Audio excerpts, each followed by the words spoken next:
ሀገር በውዥንብር አትገነባም። በሁለት ቢላዋ በሚበላ የፖለቲካ አቋም ነገን ማሳመር አይቻልም። ዛሬ ሀገራችን ያለችበት ነባራዊ ሁኔታ ሁላችንንም አንድ ጥያቄ እንድንጠይቅ ያስገድደናል። የምንከተለው የፖለቲካ መንገድ ሀገርን የሚያጸና ነው ወይስ የሚያዳክም? በመረጃ መብዛትና በወሬ መወራወር ውስጥ እውነቱ ተሸሽጎ ዜጎች በጥርጣሬና በውዥንብር ውስጥ የሚኖሩበት ጊዜ ላይ እንገኛለን። ነገር ግን ይህ ግራ መጋባት አቁሞ ወደ ጠራና ለሀገር በሚበጃ አቋም ላይ መቆም ያለብን ወሳኝ ወቅትም ላይ ደርሰናል። የፖለቲካ ውዥንብር ማለት መርህ አልባነት ነው። ትናንት የደገፉትን ዛሬ መርገም፣ ዛሬ ያቀፉትን ነገ ማግለል፣ ለግል ወይም ለቡድን ጥቅም ሲባል የሀገርን ህልውና ቁማር ማድረግ ነው። ይህ አይነቱ አካሄድ ትውልድን ግራ ያጋባል፣ ተቋማትን ያፈርሳል፣ በመጨረሻም ሀገርን ዋጋ ያስከፍላል። የመረጃ መዛባትና የጥላቻ ፖለቲካ በነገሰበት ድባብ ውስጥ ዜጋው በሰከነ መንፈስ ማሰብ ይሳነዋል። ወዴት እየሄድን ነው የሚለው ጥያቄ ምላሽ ሲያጣ የሀገር ጽናት ይናጋል። ለግለሰብ ወይም ለቡድን ሳይሆን ለሀገር ጽናት የሚቆም የዜግነት አቋም ሊኖረን ይገባል። ፖለቲከኞች ይመጣሉ ይሄዳሉ፣ ሀገር ግን ትቀጥላለች። አቋማችን በግለሰቦች ማንነት ላይ ሳይንጠለጠል ከስሜታዊነት መውጣት አስፈላጊ ነው። የፖለቲካ አቋም በእልህና በበቀል ሳይሆን በመርህና በሐቅ ላይ መመስረት ይኖርበታል። የሚነገረንን ሁሉ ሳናመዛዝን ከመቀበል ይልቅ ይህ ለሀገሬ ሰላም ምን ፋይዳ አለው ብሎ መጠየቅ የሰለጠነ ዜጋ መገለጫ ነው። ልዩነት የውዥንብር ምንጭ መሆን የለበትም። ይልቁንም ልዩነቶቻችን በጠረጴዛ ዙሪያ ፈተን ለሀገር ጽናት በጋራ የምንቆምበትን መንገድ መጥረግ ይኖርብናል። ከውዥንብር መውጣት ማለት ከባርነት መውጣት ማለት ነው። የሐሰት ወሬዎችን፣ የሴራ ፖለቲካ ሰለባ መሆንም ይብቃን። ሀገራችን የምትጸናው እኛ ዜጎቿ በጠራ አቋም፣ በጠንካራ አንድነትና በማይናወጥ የሀገር ፍቅር ስሜት ለጋራ ዓላማ ስንቆም ብቻ ነው። ውዥንብርን አውገዘን ለሀገር ጽናት የሚሆን የጠራ አቋም እንያዝ። ምክንያቱም የሀገር ጽናት የሚጀምረው ከእያንዳንዱ ዜጋ የህሊና ጥራትና የአቋም ጥንካሬ ነው። ብዙ ጊዜ ስለ ሀገር ጽናት ስናነሳ አይናችን ወደ ትላልቅ ተቋማትና ወደ መንግሥት መዋቅሮች ያመራል። በእርግጥ እነሱ ወሳኝ ናቸው።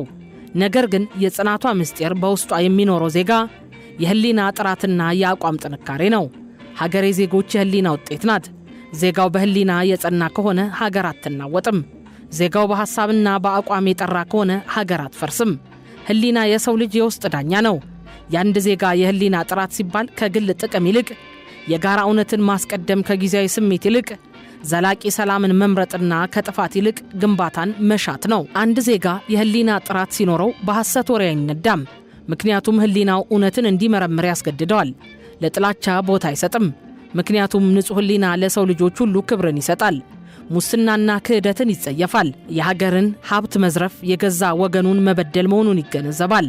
በአንጻሩ የህሊና ጥራት ሲጠፋ የዜግነት ክብር ይረክሳል።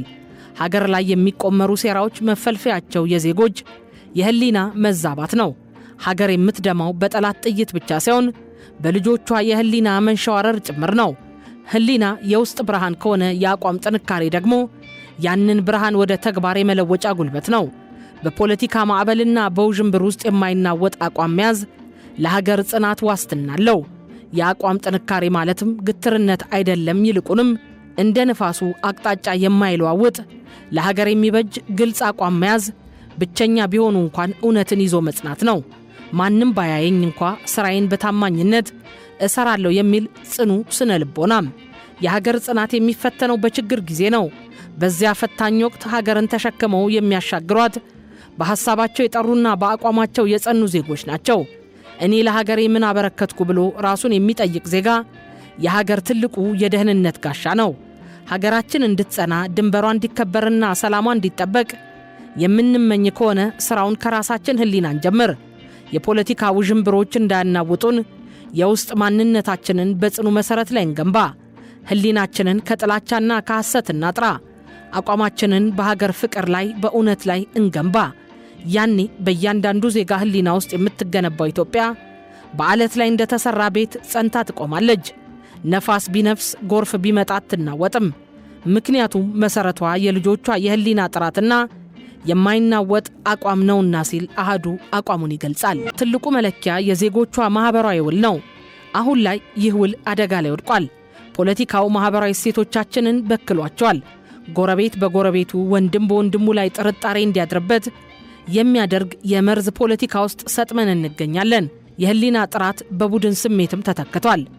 ይህ ማህበራዊ ስብራት ካልታከመ ፖለቲካው የቱንም ያህል ቢቀባባ ሀገርን ማጽናት አይቻልም። ፖለቲካችን ለሀገር መፍትሄ ከመሆን ይልቅ ማህበራዊ ህይወታችንን የሚበላ የሆነ መጥቷል። በፖለቲካው ሜዳ ላይ እውነት ዋጋ አጣለች።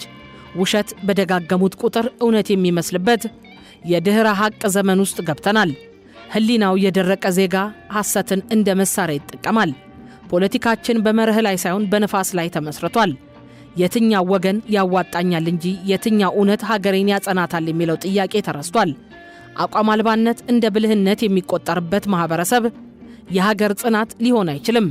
የፖለቲካ ውዥንብሩ ማህበራዊ ትስስራችንን እንደ ጥጥ ፈትል በጣጥሶታል።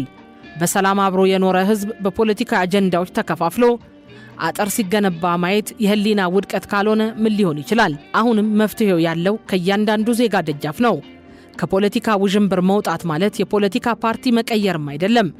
ከውዥንብር መውጣት ማለት የህሊና አብዮት ማካሄድ ነው። ፖለቲካው ጥላቻን ዝሩ ሲል ህሊናችን ፍቅርን አዝምሩ ሊለን ይገባል። ሀገር የምትጸናው ፖለቲከኞች በሚያደርጉት ስምምነት ሳይሆን ዜጎች በየቀኑ በሚያሳዩት የህሊና ታማኝነት ነው። በአንድ እግር ጎጥ ውስጥ በሌላ እግር ሀገር ላይ መቆም አይቻልም። የአቋም ጥንካሬ ማለት የሀገር ህልውና ሲባል የማይደራደሩ እሴቶችን መያዝ ነው። ተቋማት የሚመሩት በሰዎች ነው። የዳኛው ህሊና ካልጠራ ፍትህ የለም። የጸጥታ አካሉ ህሊና ካልጸና ሰላም የለም። የሀገር ጽናት የሚጀምረው እነዚህን ተቋማት በሚመሩት ዜጎች የህሊና ጥንካሬ ነው። ሀገር ማለት እኛ ነን።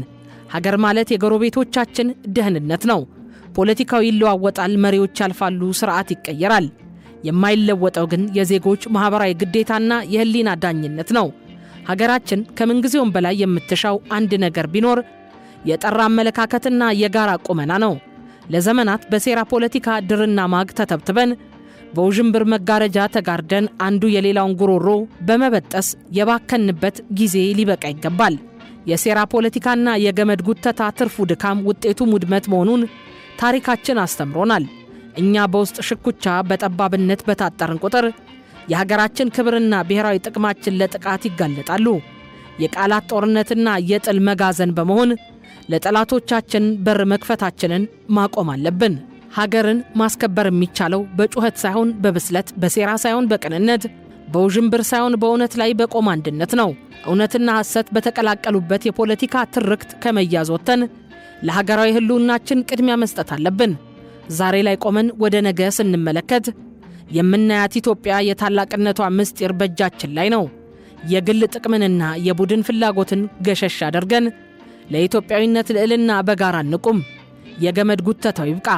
ሀገራችንን የምናስከብረው እኛ ስንከበር ነው። እኛ የምንከበረው ደግሞ ለሀገራችን ሰላም፣ እድገትና አንድነት በቁርጠኝነት ስንቆም ብቻ ነው። ከውዥንብር የፖለቲካ አቋም ወጥተን ከሴራ ፖለቲካ ገመድ ጉተታ ተላቀን ሀገራችንን እናስከብራት። ለሀገራችን ጽናት የምንቆምበት ጊዜም በደጃችን ነው። ህሊናችንን ከፖለቲካ መርዝ እናጽዳ። አቋማችንን በእውነትና በፍትህ ላይ እናጽና ሲል አሃዱ አጽንኦት ይሰጠው ይላል።